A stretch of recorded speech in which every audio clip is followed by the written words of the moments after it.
Attention deficit hyperactivity disorder is a neurodevelopmental. Those four words really defined who I am or was for as long as I've known. And I never really understood why. Till now. It always felt like I could never really pay attention to one subject. Like my mind is just always on a constant cycle of changing my focal point. I don't know, for some reason I just always felt sort of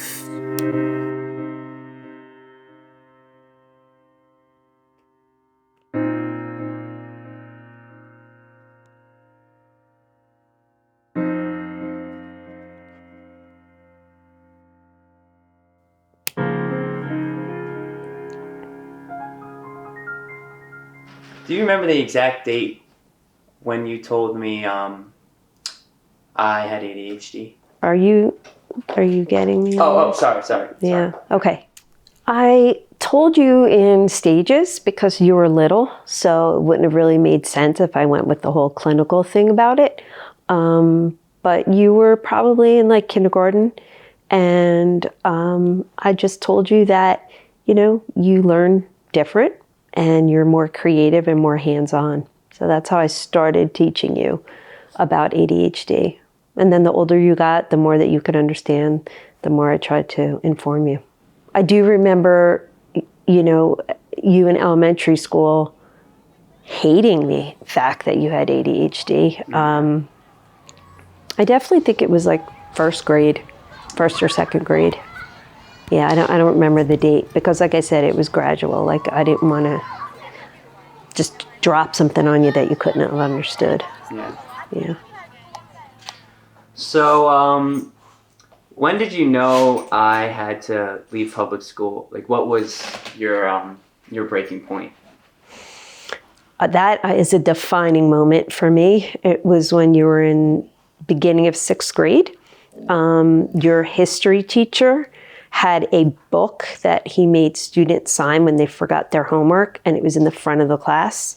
So it was public humiliation, and you had forgotten your worksheet at home. You had done the homework, but you just forgot to put it in your book bag, and he made you stand in front of the class and sign the book of shame. And I said,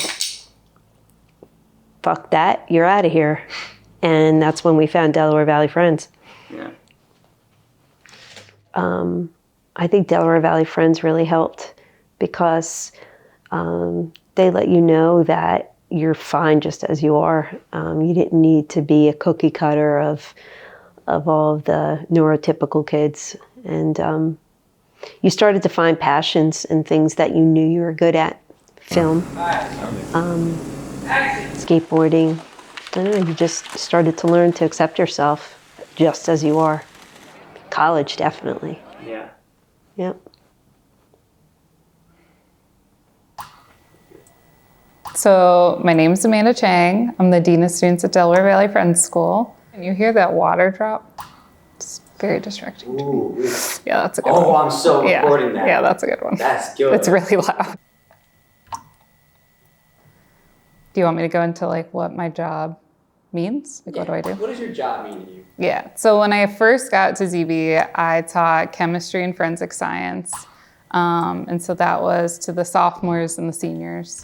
And then I worked as a teacher for 4 years. And then I moved into the dean role into my 5th year. And so as the dean, kind of my job is to problem solve with kids. So when things aren't going so well in their classes or things aren't going well behaviorally, we'll sit down and kind of collaborate together to figure out what we need to do to make sure that their days are a little bit smoother.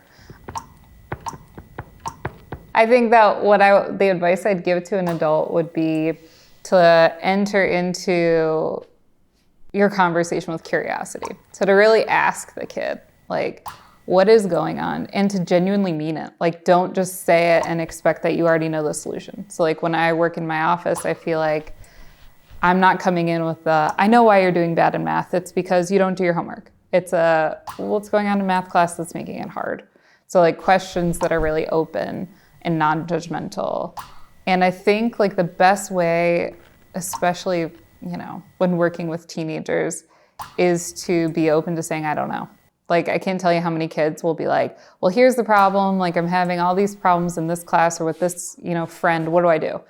And I think it's okay sometimes to be like, well, I don't know. Like, let's talk it out. Like, let's really actually try and, work together. Because I think there's lots of times where I have to like guard myself and be like, you don't know what this kid's going through. Like, you don't know what's happening. And like, I know a lot about ADHD, but like, I don't know, every single kid is so different. So I try not to go into a conversation thinking I know. And I remember there was a time your junior year when we sat together and you shared a story about like saying something really hurtful to a kid impulsively. You're like, I said this, I don't know what to do. Like, I feel bad. And that was when I was like, okay, for sure, this kid is growing. Because I think there were times before where you'd say something mean and someone would, react. And that was like okay for you because it was like, yeah, I'm putting out that tough guy thing. I don't really care how it affects people. And your junior year, I saw you being like, no, I do care. Like, that's not cool. Like, that's not who I want to be. Just had that confidence to you that you didn't have sophomore year to be like, yeah, this is who I am. And I just seeing that trajectory, and you were the first group that I got to see from 10th to 12th, like your grade. And seeing you senior year going up for your athletic award, and it was like you won the scholar athlete and you got your little thing. And I was like, this is that kid, like holy moly, from 10th to 12th, like the leadership that oozed off of you, and like knowing as a school, like we're losing a big leader. Yeah. Like, I don't know in sophomore year that all the adults would have been like, yeah, that kid, he's going to lead the school, but you did. And I feel like that, my husband and I joke about it being like the Brady Morgan leadership track. And ever since you, like, I've looked for kids sophomore year to be like, yeah, these are the sophomore boys that are like, they're tough. They put out this like, I don't care. And then you see them grow, and it's like the coolest, most amazing thing that I get to do at work is to like pour into you that like, yeah, you are cool and you don't need to do this, and be confident and own leadership. And I don't know, it's beyond cool, but you were the first. Like, I will always, always think of you whenever I'm working with sophomore boys that are tough. Thank you. Well, thank you. You're the one that did it, so it's a big deal. I'm his bigger sister, his big sister. That's true. This is my bigger sister. My right bigger, here. the biggest sister, the bigger one. And older. My name's Lily. That's Brady.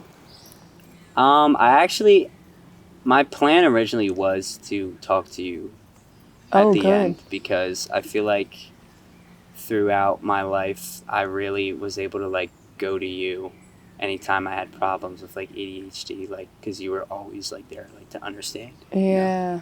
I feel like what we were saying the other day, or not the other night. Yeah, the other night. When we like went for that long walk and had like a 3-hour talk under that tree. Yeah. For me to be like, oh, I think that way too. I act that way too. Like, you're not alone. And I feel like as much as our parents were trying to understand where we were coming from, they don't have ADHD to the extent we have, because it's on a spectrum. Mm. So it was really hard for them to understand how we felt or how many emotions we would experience literally in a day. As much as they did their best, it was just hard because they're not in our shoes. So they, would label us as like disrespectful, lazy, not considerate. Yep, there goes that. Of like other people's feelings, when it's just like we have so much going on in our head that it comes off that way, but that's the last thing we want people to think of us. Exactly, yeah. If you could tell anyone, or if you could describe like ADHD to someone that doesn't know it, like doesn't know anything about it, like what would you like describe it as? How to describe it? I feel like it's like having a broken remote that's going through trillions of channels at one time. Yeah. And you're trying to turn the remote off, but that's your brain, like the thoughts, and it's just flying through channels, and it's like static, or it's loud, or it's bright, and it's just like flying through. And you got no like control sometimes. Yeah, and it's like you're trying to turn it off with the remote, and the remote doesn't work, or the remote's too small, or the fucking battery is out, and then you got to go get the battery, and then it's just like, I feel like the best way to describe it to someone that doesn't have it is just like, oh yeah, it's a broken TV with channels flying at millions of miles an hour. That was good. Here. That was really good. Thank you for this. I love you, Lil. Oh, love you too. What's it like to have ADHD?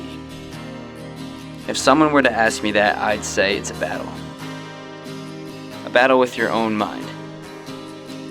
A mind that questions everything, especially you.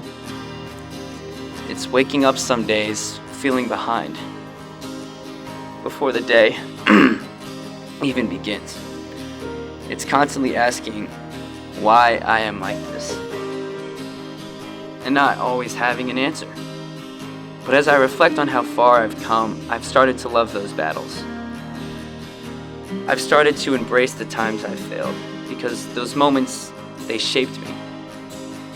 For the longest time, my biggest fear was living up to the person I created in my head. That version of me felt unreachable. Someone I thought I could never become. My mind would fixate on everything I couldn't do, never what I was capable of. It always pointed out the flaws, the faults, the stumbles, and I believed them. A lot of that came from my brain and how it works. The fear of being different, the fear of being alone, the fear of being too much or not enough. They became cycles, endless loops I thought I couldn't break. It wasn't until I started to do one thing. Accept. Accept that I drift off during conversations, that eye contact isn't always easy, that sometimes I need things repeated, not because I'm not listening, but because my mind is trying to keep up. Accept the way I learn, the way I feel, the way I move through the world. Acceptance didn't erase the battle, but it gave me peace in the fight.